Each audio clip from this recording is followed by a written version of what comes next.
He was a mafia boss unlike any other. He was cocky and flamboyant, and he had an uncanny ability to beat every rap lawmen threw at him. We find him not guilty.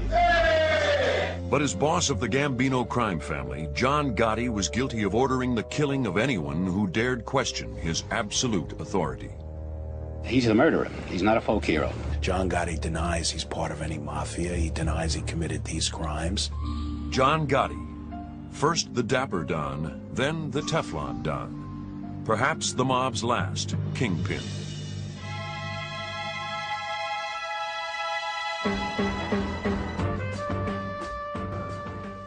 This is Crime Stories. I'm Richard Belzer. The true story of John Gotti's rise to power has made him a legend in his own lifetime.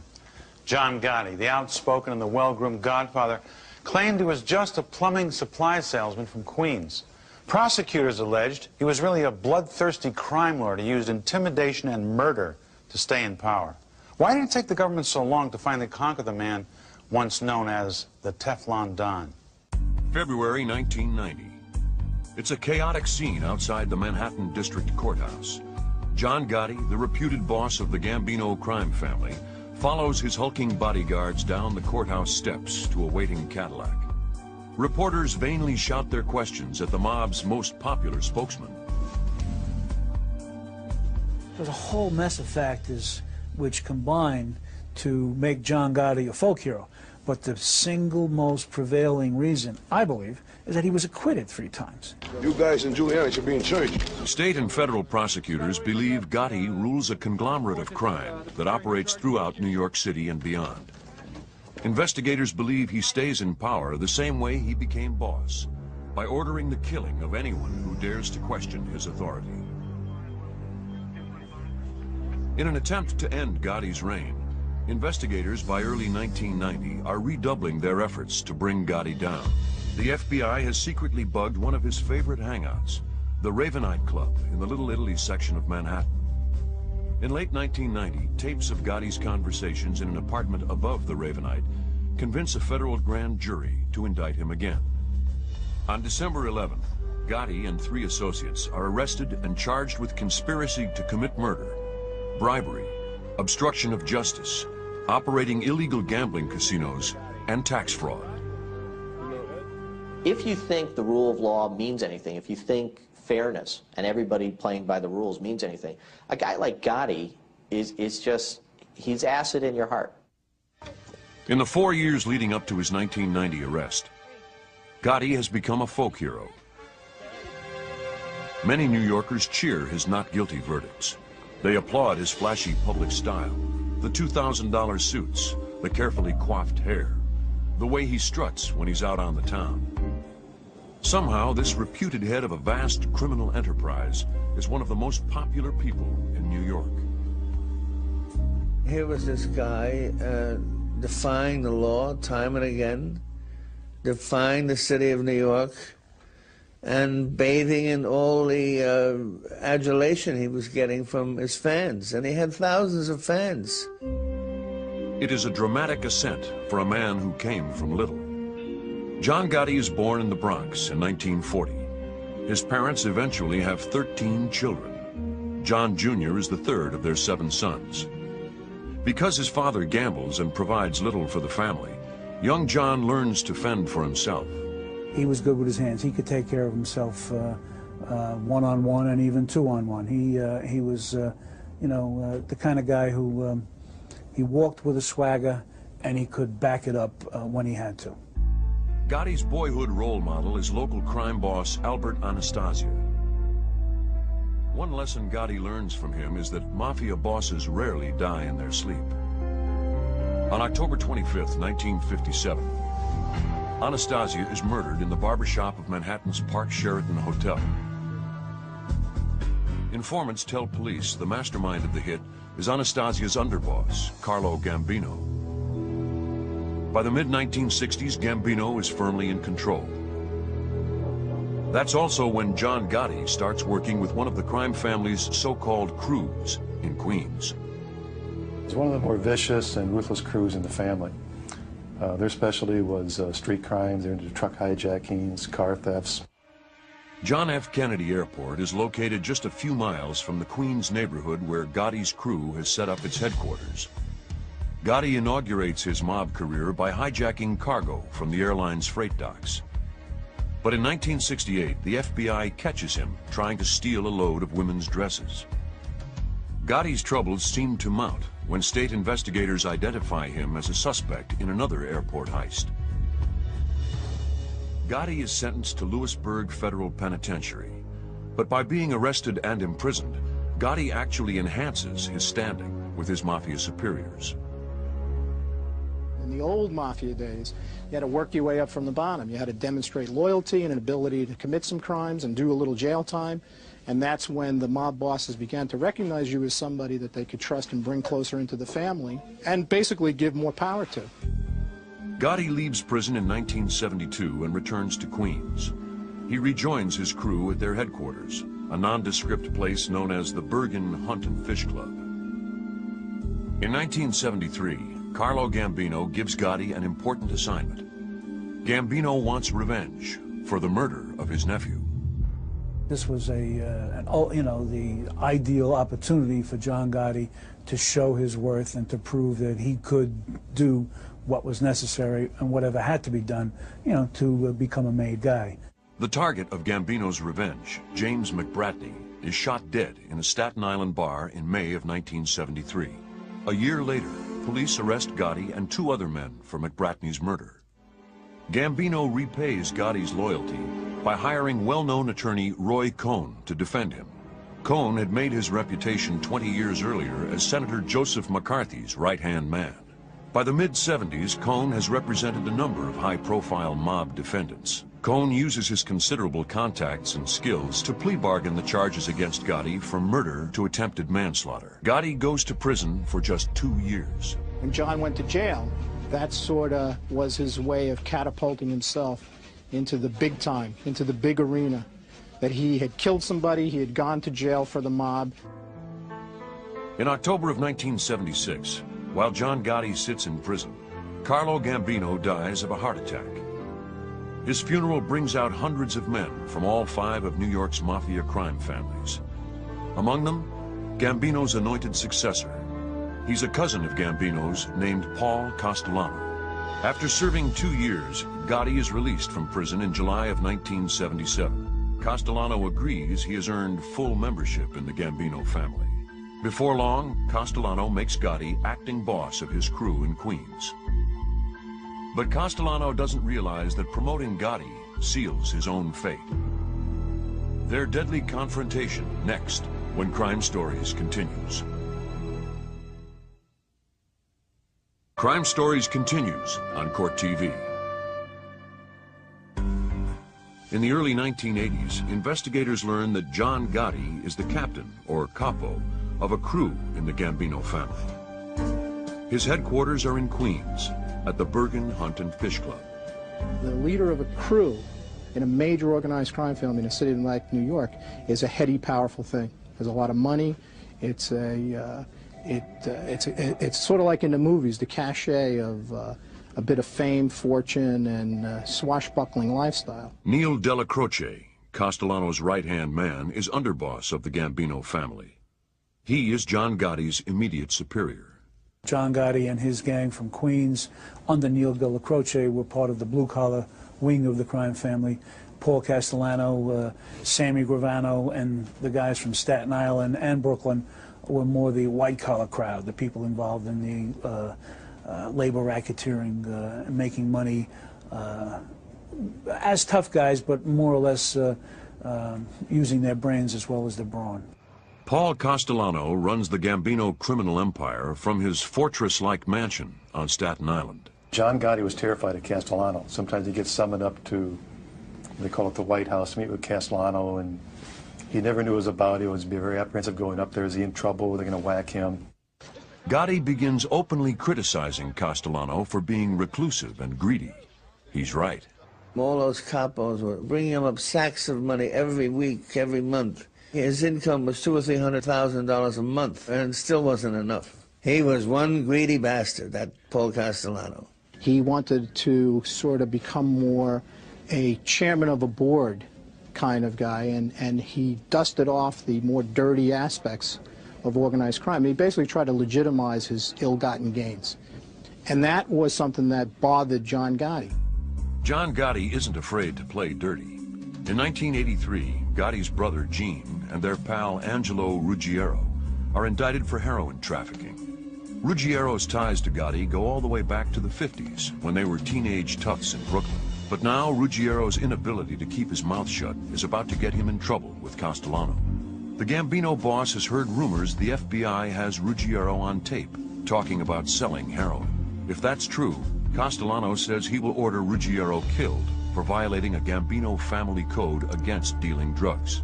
Gotti is caught in the middle, as Castellano pushes him to get transcripts of the tapes from Ruggiero and his lawyer. The push became a little bit of shove in 1984 and 1985, and that's when he really put the squeeze on John Gotti for the tapes.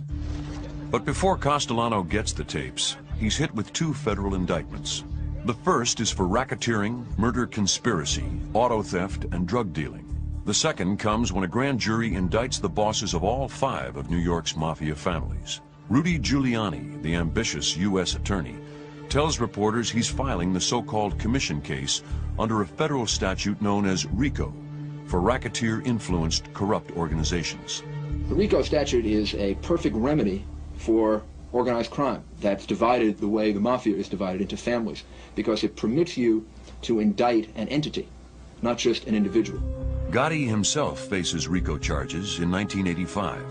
A Brooklyn federal grand jury accuses Gotti, his mentor Neil Della Croce, and others of running a criminal enterprise, the Gambino crime family. Paul Castellano tells his aides he expects to lose his case. Before that happens, Castellano says, he will designate someone to carry out his orders while he's in prison. In the summer of 1985, Castellano summons Gotti to a meeting. He learned that Paul Castellano had decided to move Tommy Bellotti up to the underboss spot. John Gotti's crew was going to be broken apart. He was going to move the people around in the crew and put them with other captains. Tommy Bellotti is Castellano's driver and bodyguard. To John Gotti, he's nothing more than an errand boy, hardly someone who deserves to be underboss. Worse, Gotti hears rumors that once his crew is disbanded, Castellano may have him killed. Gotti decides to make the first move.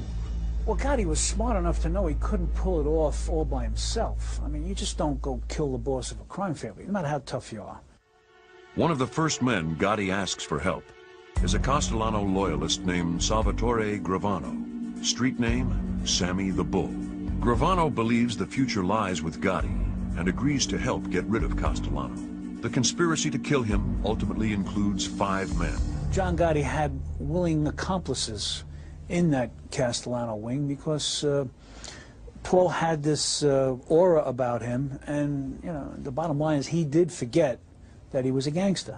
Through the fall of 1985, Gotti waits for a chance to get Castellano. Gotti and his mentor, Neil Della Croce, are supposed to go to trial on December 2nd to face federal RICO charges.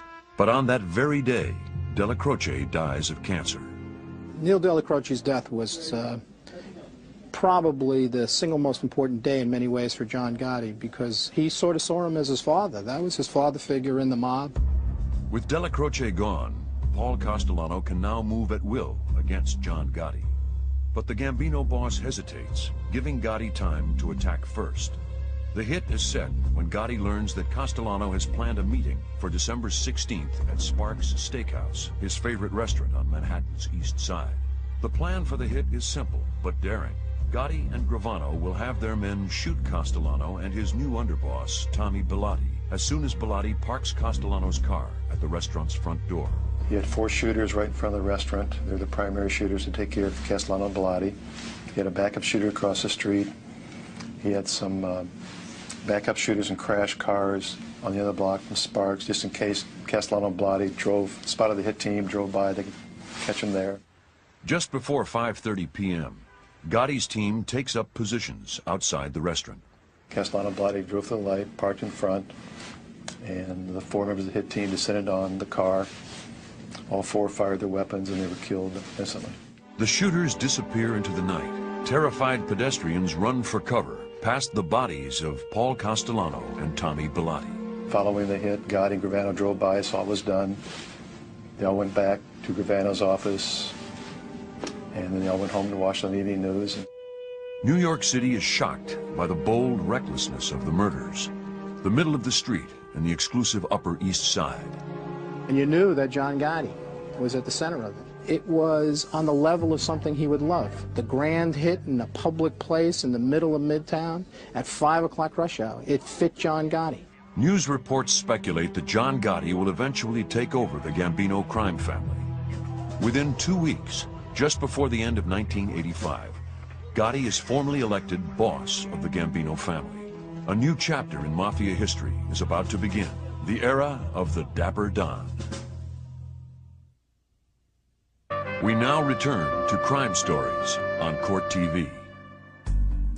Shortly after Paul Castellano's murder outside Sparks Steakhouse in New York, John Gotti takes over as boss of the Gambino crime family in late 1985. Gotti inherits a hugely profitable enterprise. Government investigators say the illegal operations he oversees gross an estimated $500 million a year. Gotti's reach extends across an impressive array of activities, from control of seafood and meat distribution to building construction, trucking in Manhattan's Garment District, and private garbage haulers.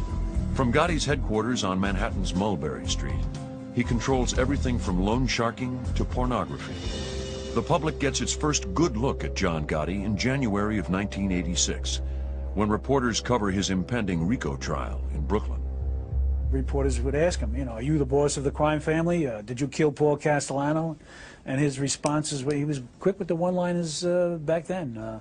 I'm the boss of my wife and kids at home. I don't know who killed him. Gotti's smoothness includes the way he dresses and his apparent ease in front of news cameras. John Gotti acquires a new title, the Dapper Don. At first we thought of him as more of a joke, in the sense that here's a guy who has seen The Godfather too many times. He actually tries to dress like he thinks a mobster should dress, not based on reality, because we knew how mobsters really dressed. He would almost conduct himself the way a politician would when he wouldn't want to answer any important questions. Just smile and keep walking and yes everybody, and just manage to get to a position where he knew he couldn't be bothered any longer. And like a politician, Gotti's confidence grows with every victory. His first courtroom triumph as boss of the Gambino crime family comes in March of 1986. Gotti is accused of assaulting a man named Romuald Pisick during a 1984 dispute over a double-parked car. But when Pisick takes the stand, he says he can't remember who hit him. The victim in the case decided there's no way I'm going to testify against John Gotti. This is the ultimate gangster here. He's all over television as the #1 guy. No way I'm going to testify against him and point him out in court. So he just refused. I mean, he was terrified. Rightly so. With no witness, the case is thrown out, and the New York Post's memorable headline makes many people wonder if Gotti successfully intimidated Pisick. That case, in my mind, it was no intervention on John Gotti's behalf. It was the media hype that caused this witness to be reticent on the stand. At least that's what the witness told us in an affidavit, which we filed. Gotti has little time to enjoy his first victory. A few months later, his trial on RICO charges begins in Brooklyn federal court. Jury selection is underway when disaster strikes. A powerful bomb planted in this car kills Gotti's underboss, Frank DeCicco. Gotti tells his men and police he has no idea who did it or why. Why that was perplexing is because DeCicco really turned out not to be the target. The target, in fact, was John Gotti. The man who has it in for Gotti is the boss of the Genovese crime family, Vincent Chin Gigante. He has never forgiven Gotti for eliminating Castellano without permission from the other crime family bosses. Whacking the head of the biggest organized crime family in the country without permission from the other bosses is always going to be just an outrageously dangerous thing, even if you do it at midnight in a back alley. Yeah. Mr. Gotti, are you ready? Are you ready for trial? But in May of 1986, it is the federal government, not another crime family, that concerns John Gotti.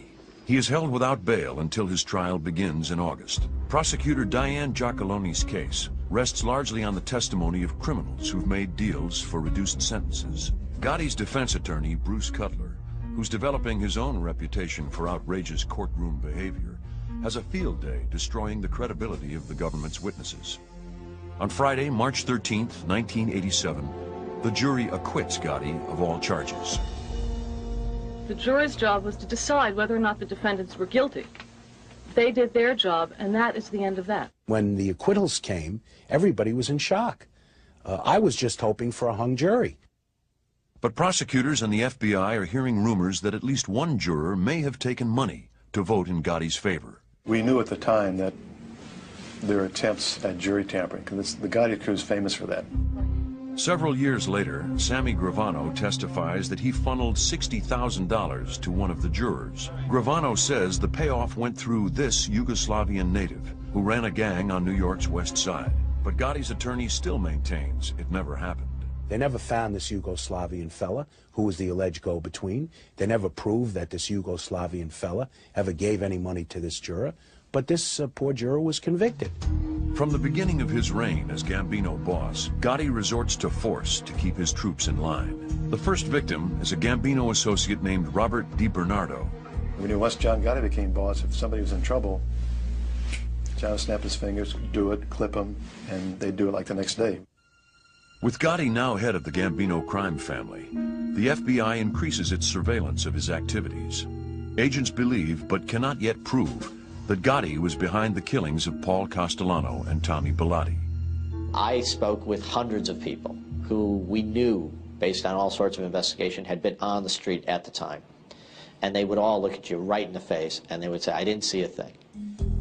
After Gotti's first federal trial ends in disaster for the government, investigators agree their next case must be airtight. The FBI has two goals: to develop informants close to Gotti, and second, to use the informants' tips to place wiretaps where Gotti might be talking about committing crimes. And they're not stupid, and they know that we know where their social clubs are, so they always have private places to have these conversations. Gotti makes it easy for the FBI to find him.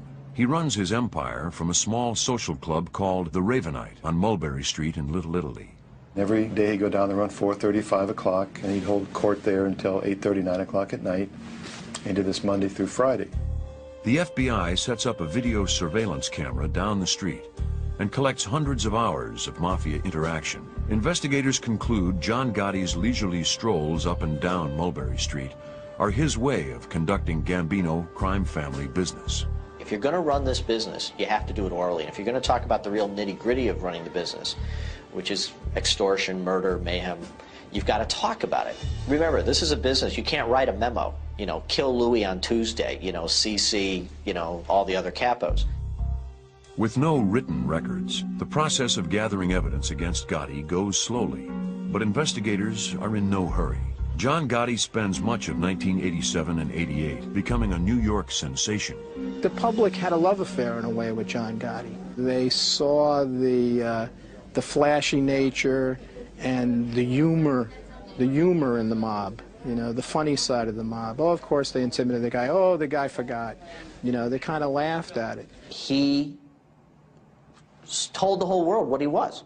I'm a mobster. I kill people for money. I do whatever I want. The law doesn't apply to me.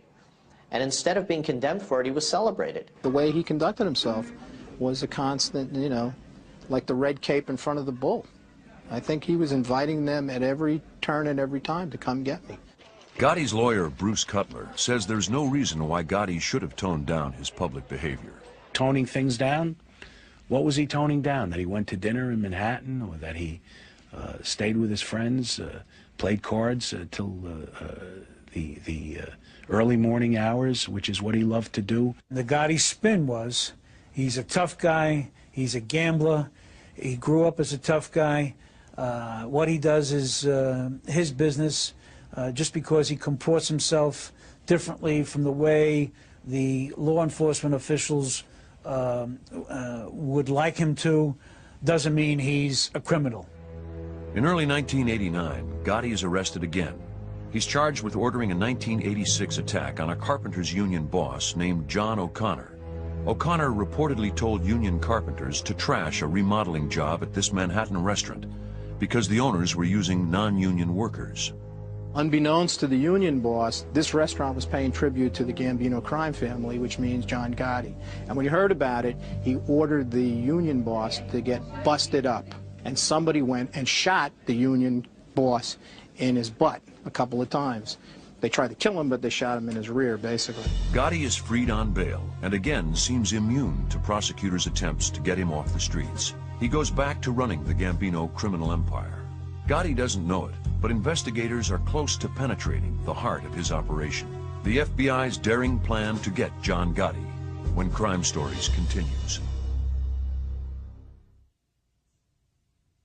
We now return to Crime Stories on Court TV.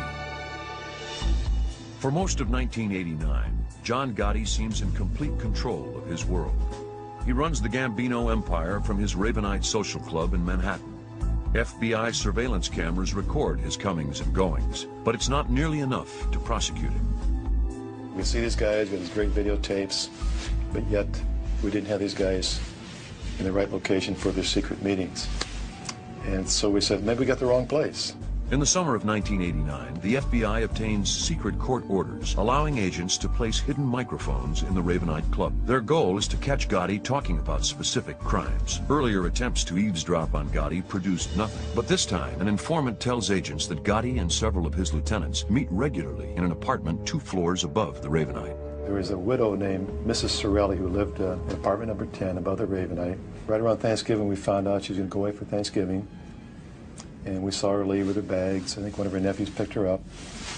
And then shortly thereafter, our entry team went into the apartment, put the mic in, and it became operational on November 22nd, 1989. The bug in Nettie Sorelli's apartment is a daring but very successful move for the FBI. It gives them the evidence they need to go after John Gotti. And that evidence is in John Gotti's own words. They met up there a total of 5 times, and the second time was the most productive. That was December 12th, 1989. During that meeting, FBI agents overhear Gotti attacking Sammy Gravano, who is not around to defend himself. Gotti wonders whether Gravano's various illegal businesses are making him too independent for his own good. Then Gotti makes a fateful mistake. As the FBI listens, he talks about ordering the murders of 2 Gambino family associates. Once we had that conversation, we knew we had John Gotti, because he talked about killing people in his own words. We knew we had Gotti after that conversation. While the FBI analyzes the tapes, state prosecutors put Gotti on trial for ordering the 1986 shooting of Carpenters Union boss John O'Connor. Prosecutors hope O'Connor's testimony will help convince the jury to convict Gotti. The state also has a secretly recorded conversation in which Gotti allegedly says of O'Connor, "We're gonna bust him up." Simple fact is, John O'Connor was shocked because John Gotti ordered him to teach him a lesson. Bruce Cutler attacks the state's interpretation of Gotti's taped comments. Cutler demands to know how police can be sure they knew what Gotti meant. You know what was in Mr. Gotti's mind when he said that? Yes, sir. You read his mind? I think it's fairly obvious. Do you know what's in his mind now, Investigator Wright? No, sir, I do Take a look not. at him and tell me what he's thinking about. I wish I knew. People on the stand got brucified. His come at you like a pit bull, throwing court papers around, jamming stuff in the garbage to show what it's really worth. Throughout the trial, Gotti sits at the defense table, dressed in handmade $2,000 suits. He smiles at friends and reporters. He seems unconcerned about the state's case. As it turns out, Gotti's confidence is well placed. On February 9th, 1990, the jury announces its verdict. I'll say with respect to defendant John Gotti, guilty or not guilty? We find him not guilty. The prosecutors are stunned. For the 3rd time in a row, John Gotti walks away from the courtroom with a complete and total victory. Jurors tell reporters the state never had a chance. I did not find anything in those tapes that would lead me to believe Mr. Gotti had a hand or caused this assault to take place. In a scene that is shown on television newscasts across the nation, John Gotti acknowledges the cheers of his fans as he leaves the courthouse. With this victory, he is crowned the Teflon Don. Little did he know, and little did we know, although some of us began to suspect shortly after that, that by that time, February of 1990, when he was the Teflon Don to the public, his goose was cooked. Methodically, FBI Gambino squad leader Bruce Mao, Assistant U.S. Attorney Pat Cotter, and others put together what they hope will be the last case against John Gotti. Prosecutors decide early on that any charge against Gotti will have to stand on 3 separate legs. The 3 legs would be, first of all, the tapes, second, documentary evidence, and third, if we could get it, actual witnesses. Investigators have Gotti on tape, talking about everything from ordering murders to running the mafia. They're putting together documents to go after Gotti's illegal business dealings. But investigators still don't have any solid witnesses. After all, who would want to testify against the Teflon Don? What a better rep to have if you're a mobster. Because who is going to testify against you now? Even when they had him, he walks out the door. In the fall of 1990, the Gotti investigation intensifies. First, a Gambino crime family member dies in an apparent hit. Then a second member disappears and is presumed dead. Investigators suspect Gotti is involved in both killings. For months, reports have been saying Gotti, Sammy Gravano, and others in the Gambino organization will be indicted on federal racketeering charges. The suspense ends on December 11th, 1990, when FBI agents converge on the Ravenite Club. They were in shock because they knew something was coming down. And the worst fears realized we arrested John and Sammy. Once inside the Ravenite, agents get their first chance to explore the headquarters of the country's most powerful mafia boss. They find 2 small rooms, some cheap furniture, and not much else. The charges against Gotti and Gravano include conspiracy to murder, bribery, extortion, illegal gambling, loan sharking, obstruction of justice, and tax fraud. Agents parade an impeccably dressed Gotti in handcuffs past reporters later that night. John Gotti faces his ultimate courtroom battle when Crime Stories continues. We now return to John Gotti on Crime Stories. FBI agents arrest John Gotti and Sammy Gravano on the night of December 11th, 1990. Gotti shows no sign of distress, perhaps because he believes he will once again beat the federal charges, or maybe because he expects to be out on bail the next day. But the Teflon Don is held without bail until a hearing 10 days later. On December 21st, behind closed doors in Brooklyn Federal Court, prosecutors play tapes they recorded of Gotti's conversations in Nettie Sorelli's apartment. They play them for John Gotti and Sammy Gravano. So I'll never forget, when we play this tape, you got John and Sammy sitting side by side, and you hear John trashing Sammy. He's calling him a green-eyed monster, a greedy little so-and-so. While they're playing the tape, John is trying to duck under the table. He's so embarrassed. Sammy's getting hot. He's getting red. He's fuming. Prosecutors argue that Gotti's bragging about ordering murders makes him too dangerous to be on the streets. Prosecutors also hope the tapes will send another, no less important message to Gotti himself. We were trying, frankly, to suggest to him that it probably isn't a good idea to go around threatening people, because listen to the tapes. It's not going to do you any good. You're going to jail on the tapes. So don't go around trying to threaten or kill witnesses or people you think might be witnesses. It won't do you any good. After 2 days of tapes and testimony, Judge Leo Glasser opens the courtroom to the public. He announces that Gotti and Gravano will be held without bail until their trial. Next, prosecutors go after one of the Teflon Don's most potent courtroom weapons, defense attorney Bruce Cutler.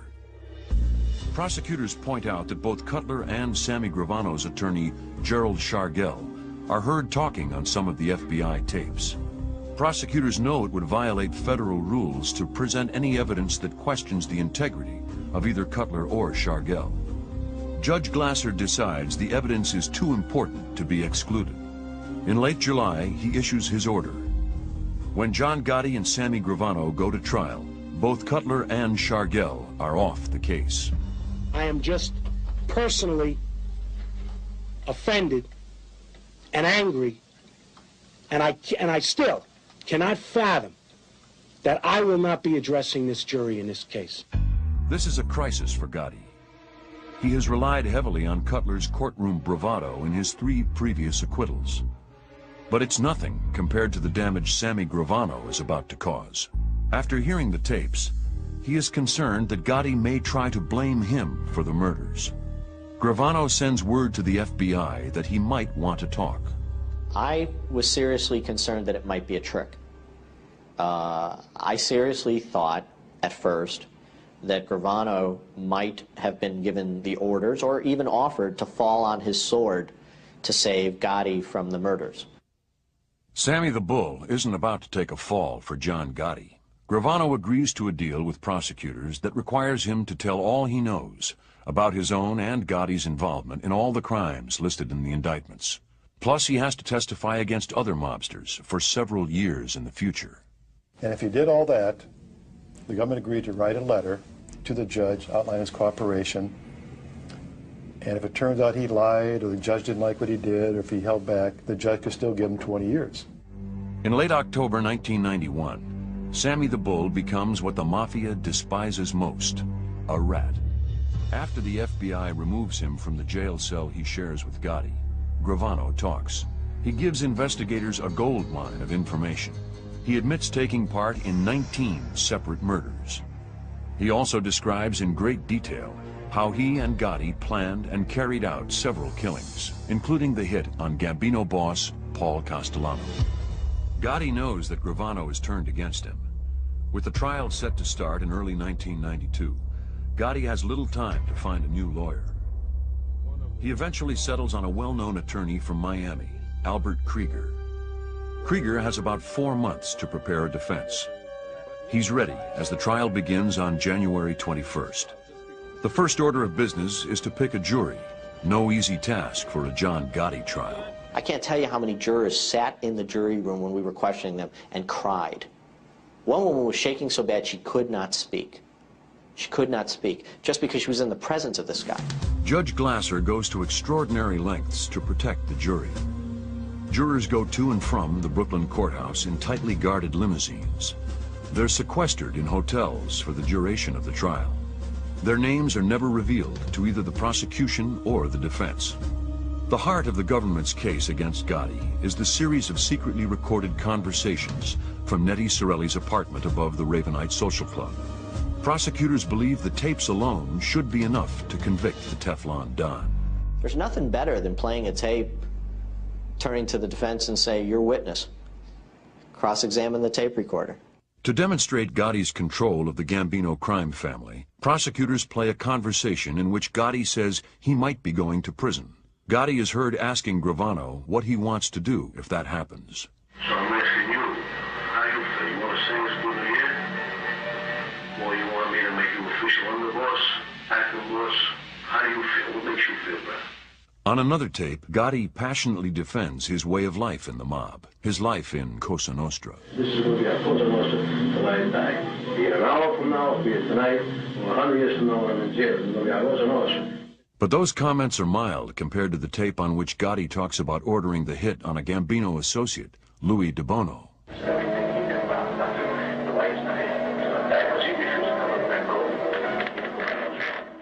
They hear your voice and they hear you speaking. There's not much room for interpretation. There's not much Bruce Cutler can do. There's not much anybody could do. When they have you on tape, you're dead.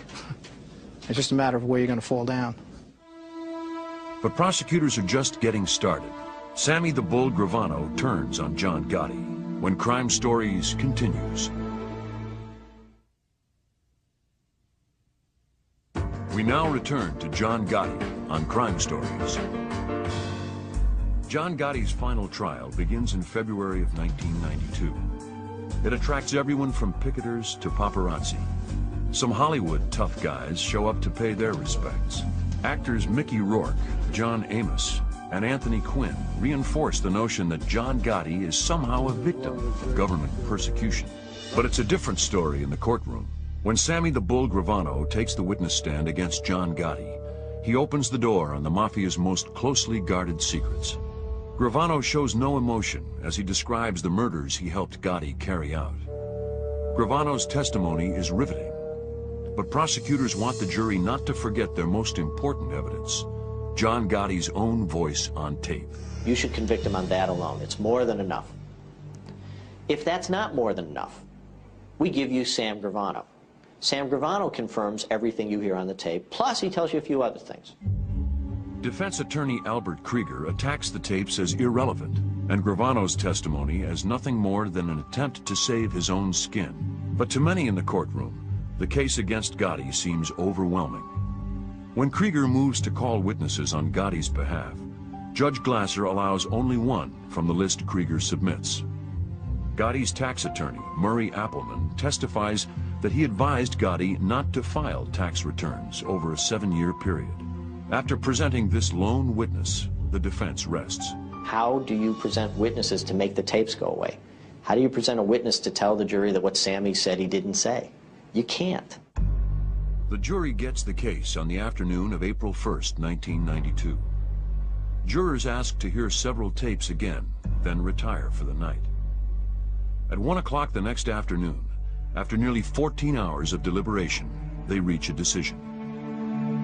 They brought the jury out. They asked the foreperson to read. I took a long look at Gotti, and then I went back to my paper because I was recording the verdicts as they came in on each count. The verdicts come quickly and dramatically. On each count, the jury says the government has proven its case. John Gotti is guilty of murder conspiracy, bribery, extortion, illegal gambling, loan sharking, obstruction of justice, and tax fraud. For the first time since he assumed control of the Gambino crime family, Gotti is headed for prison. Today, another milestone in the fight against organized crime. The Teflon is gone, the Don is covered with Velcro, and every charge in the indictment stuck.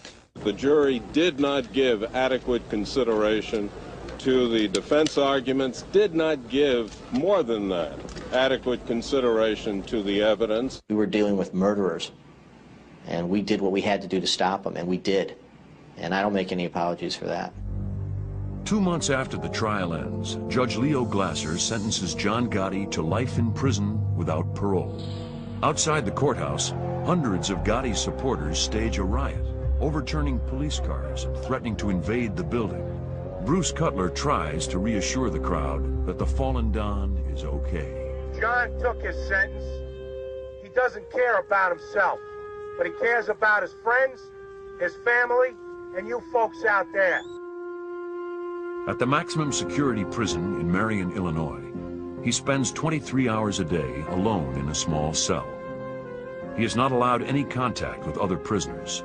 Gotti has been allowed out of Marion one time to undergo surgery after doctors discovered he had throat cancer.